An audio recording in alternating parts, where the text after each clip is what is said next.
Bismillahirrahmanirrahim. Assalamualaikum warahmatullahi wabarakatuh. Waalaikumsalam warahmatullahi wabarakatuh. Alhamdulillahilladzi anzala ala 'abdihil kitaba wa lam yaj'al lahu 'iwaja qayyiman liyunzira ba'san shadidan min ladunhu wa yubashshiral mu'minin الذين يعملون الصالحات أن لهم أجرا حسنا ماكثين فيه أبدا وينذر الذين قالوا اتخذ الله ولدا أشهد أن لا إله إلا الله الملك الحق المبين وأشهد أن سيدنا ونبينا محمدا عبده ورسوله خاتم النبي والمرسلين اللهم صل وسلم وبارك على سيدنا ومولانا محمد وعلى آله وصحبه ومن تبعهم بإحسان إلى يوم القيامة.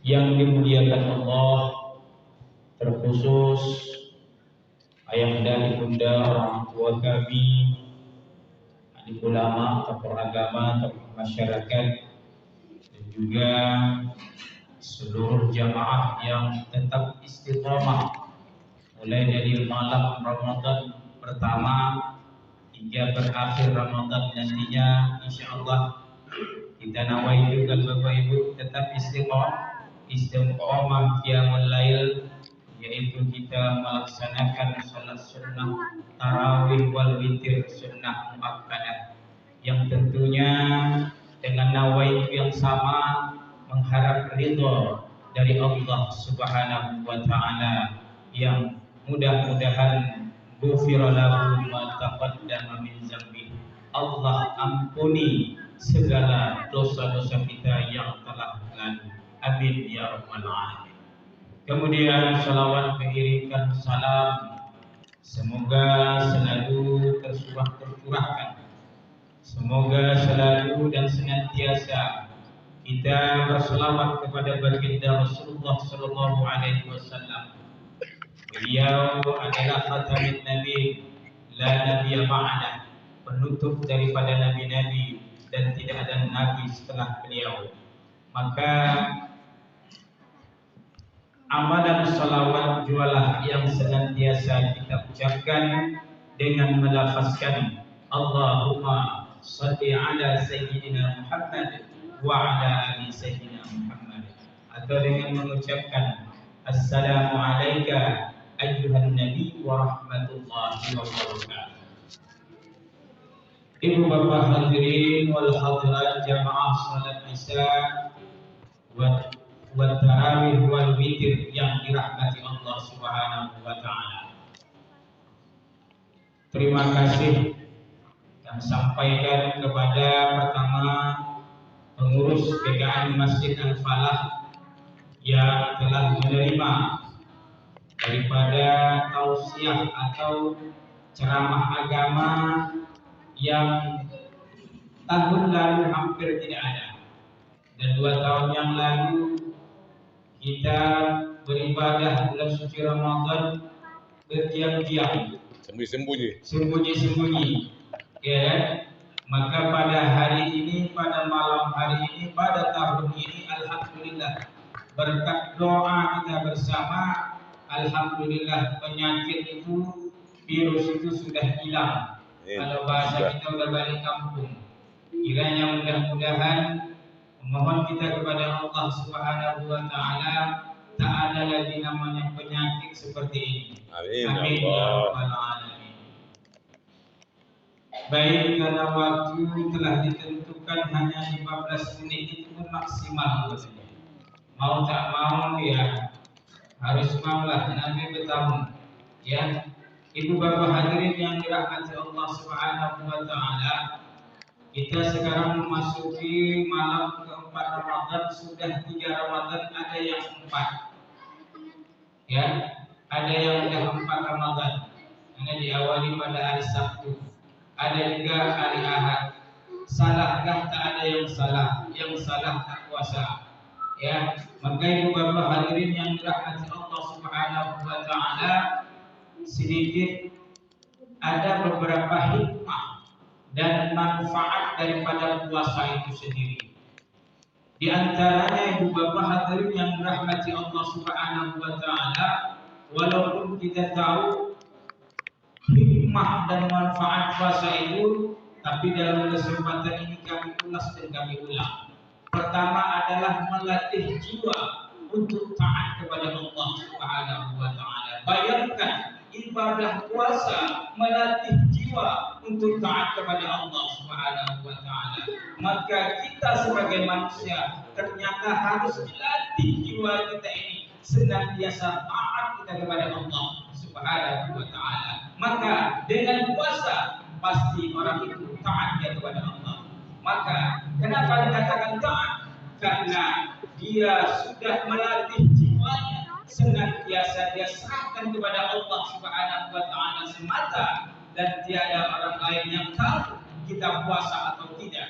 Yang tahu kita kepada Allah Subhanahu wa taala. Bayangkan Bapak hadirin yang dirahmati Allah Subhanahu wa taala, bukan tak ada makanan dan minuman, bukan tak ada es dan lain sebagainya di siang hari, tapi demi melatih jiwa ketaatan kita kepada Allah Subhanahu wa taala, semua itu kita biarkan dan tidak kita makan kecuali dengan waktu yang telah ditentukan. Ibu bapak hadirin yang dirahmati Allah Subhanahu wa taala, ini manfaat dan hikmah yang pertama.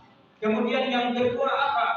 Yaitu menumbuhkan sifat sabar. Ternyata orang yang berpuasa itu sabarnya luar biasa. Bahkan kata Nabi, ketika ada terjadi salah satu sahabat Nabi ketika masa Rasulullah SAW yang puasa sunnah mau mengajak berantem atau bertinju, ini shaim katanya, sesungguhnya sadar keadaan puasa. Begitulah sabarnya ketika orang yang berpuasa itu. Bapak hadirin yang dirahmati Allah Subhanahu wa taala. Bayangkan mulai dari terbit fajar kedua sampai terbenamnya matahari. Bayangkan menahan lapar dan dahaga, menahan semua, ya, baik yang membatalkan pahala puasa maupun yang membatalkan puasa. Maka disinilah ditanamkan sifat sabar pada seorang yang sedang berpuasa. Ibu bapak hadirin yang dirahmati Allah Subhanahu wa taala. Bayangkan kadangkala sabarnya di siang hari, mulai malam hilang sabarnya. Bayangkan semuanya habis dihajar, baik mulai dari bola sampai semuanya, ya. Maka sabar ini ibu bapak hadirin yang dirahmati Allah Subhanahu wa taala, dalam kitab Abu Imam Rajab mengatakan terbagi menjadi 3 bagian. Pertama, sabar taat kita kepada Allah Subhanahu wa taala. Yang kedua, sabar meninggalkan larangan Allah Subhanahu wa taala. Yang ketiga, sabar dalam menghadapi takdir atau sabar dalam menghadapi suatu musibah.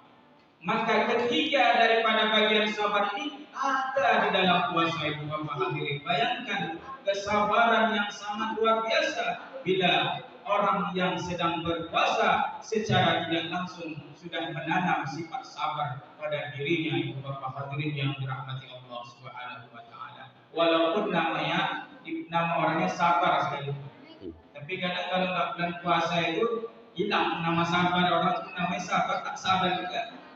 Bayangkan, ya, ketika ada terjadi, ya, antrian lah, katakan macet, selisihnya jadi 5 menit, tapi dengan ketidaksabaran maka terjadilah insiden ini. Ibu bapak hadirin yang dirahmati Allah Subhanahu wa taala, ternyata sabar ini luar biasa. Innallaha ma'as-sabirin, sesungguhnya Allah beserta kepada orang yang sabar. Dalam mahfuzat mengatakan as-sabru yu'ayinu fi kulli amalin, sabar itu menolong setiap semua pekerjaan. Maka ingat tuh bapak, kalau bapaknya sedikit marah tuh bilang sabar, ya. Begitu juga sebaliknya bapak, seandainya ibunya tak sabar bilang, ya sabar bu, ya. Maka sifat sabar ini tentunya lawannya sabar adalah bodoh, marah. Kalau amarah kita kita bertubi-tubi, di sanalah iblis dan setan menyerong masuk ke dalam tubuh kita dan gampang sekali yang disebut dengan temperamen dan lain sebagainya, maka terjadilah tensi darahnya naik, gula naik, kolesterol dan segala macamnya. Maka sifat sabar ini perlu. Di dalam puasa ini ternyata manfaatnya sangat luar biasa. Kemudian yang ketiga adalah hikmah dan manfaatnya mensyukuri nikmat Allah. Apa bu? Mensyukuri nikmat Allah. Betapa nikmatnya ketika kita kenyang, betapa nikmatnya lepas dahaga kita dari haus, mulai dari fajar imsak sampai terbenam matahari. Apalagi ditambah terik panas yang luar biasa. Begitu kita minum air, ketika Allahu Akbar, Allahu Akbar, begitu bergelut-gelut, Allahumma laka sumtu wa bika amantu, nikmat, luar biasa nikmatnya. Begitulah kita mensyukuri nikmat yang Allah berikan kepada kita, bukan ketika puasa saja, tapi ini adalah hikmah di balik puasa ini. Ternyata mentransformasikan ke seluruh ibadah, ke seluruh aktivitas kita di dalam kehidupan kita sehari-hari. Bapak hadirin yang dirahmati Allah Subhanahu wa taala. Maka kadang-kala kita sulit untuk mensyukuri nikmat. Sudah dikasih satu, minta dua, dikasih dua, minta tiga. Maka ketika kita semuanya dengan syahwat, dengan nafsu semuanya, maka tidak akan habisnya yang ada pada diri manusia. Tetapi kalau kita rasa syukur yang ada pada diri kita, yang ada pada saat ini, maka Allah jadikan la in syakartum la azidannakum wa la in kafartum, kata Allah, inna azabi lasyadid. Jika engkau mensyukuri nikmatku, kata Allah, maka Allah tambah nikmat itu bukan secara materi saja, tapi Allah tambah nikmat itu dengan cara Allah, bukan cara kita. Karena kita mensyukuri nikmat keadaan Allah kasih materi, uang segala macam, bukan itu. Tapi semua yang Allah berikan nikmat itu banyak tanpa kita sadari. Bayangkan nikmat sehat, nikmat bisa berbicara, nikmat sehat badan bisa bergerak, nikmat bisa menghirup udara, dan nikmat-nikmat lain yang tak dapat kita hitung di hadapan Allah Subhanahu wa taala. Maka mensyukuri nikmat hikmah dari puasa dan doa ini sangat luar biasa itu Bapak hadirin yang dirahmati Allah Subhanahu wa taala. Ini yang ketiga. Cuma udah 10 menit kan saya. 5 menit lagi. Percoba sedikit ya kan. Yang keempat, solidaritas antar sesama.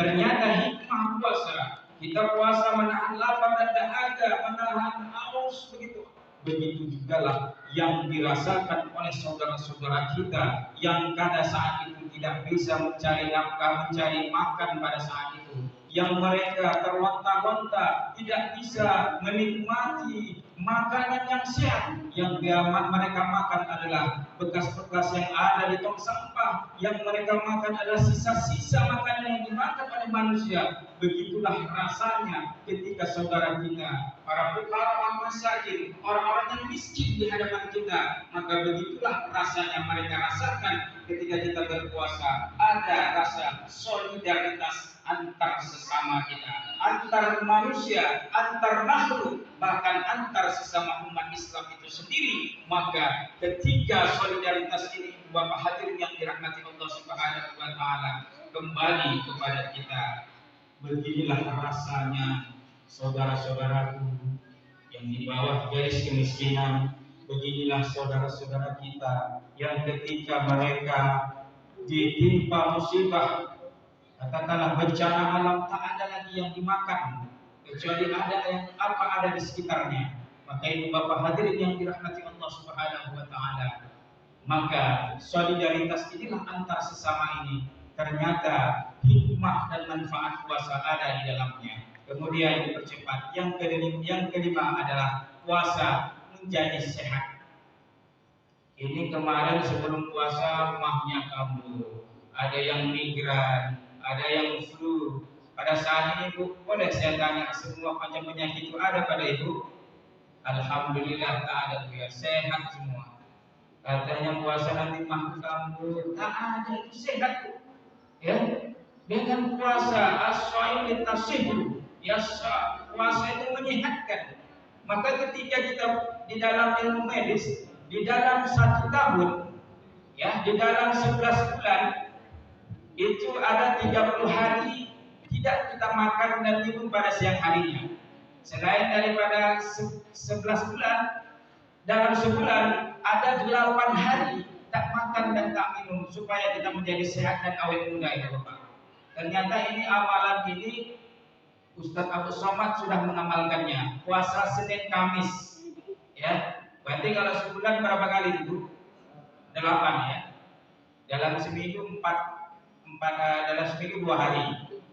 Berarti 4 minggu 8 hari dalam sebulan. Kalau kita puasa Senin Kamis, maka sehat kita. Semua penyakit insya Allah tidak akan menginjak pada diri kita. Kemudian dalam 1 tahun 30 hari, inilah bulan suci Ramadan. Bapak hadirin yang dirahmati Allah, ternyata ini sudah diteliti oleh orang non-muslim. Ternyata apa yang disampaikan dalam buku orang non-muslim itu diteliti. Ternyata ini sudah dilakukan oleh baginda Rasulullah Shallallahu Alaihi Wasallam. Dengan takjub dan terkejut, Ustaz Abu Somad melihat buku yang ia baca. Ternyata penemunya adalah orang non-muslim. Bapak hadirin yang dirahmati Allah Subhanahu wa taala. Maka mari sama-sama bulan puasa 30 hari ditambah lagi 6 hari Syawal, seolah-olah dia puasa 1 tahun. Luar biasa itu Bapak hadirin yang dirahmati Allah Subhanahu wa taala. Di bulan Syawal nanti kita puasa lagi 6 hari. Boleh dia berjarak, boleh. Tak berturut-turut, boleh. Yang penting orang mati dalam 30 hari di bulan Syawal itu. Itu Bapak hadirin yang dirahmati Allah Subhanahu wa taala. Kemudian yang terakhir, mendapat derajat takwa di sisi Allah Subhanahu wa taala. Dengan puasa kama kutiba 'alal ladzina min qablikum la'allakum tattaqun. Sebagaimana telah diwajibkan atas orang-orang sebelum kamu agar kamu bertakwa kepada Allah, maka derajat takwa inilah yang dapat kita raih ketika orang yang melaksanakan puasa di bulan suci Ramadan.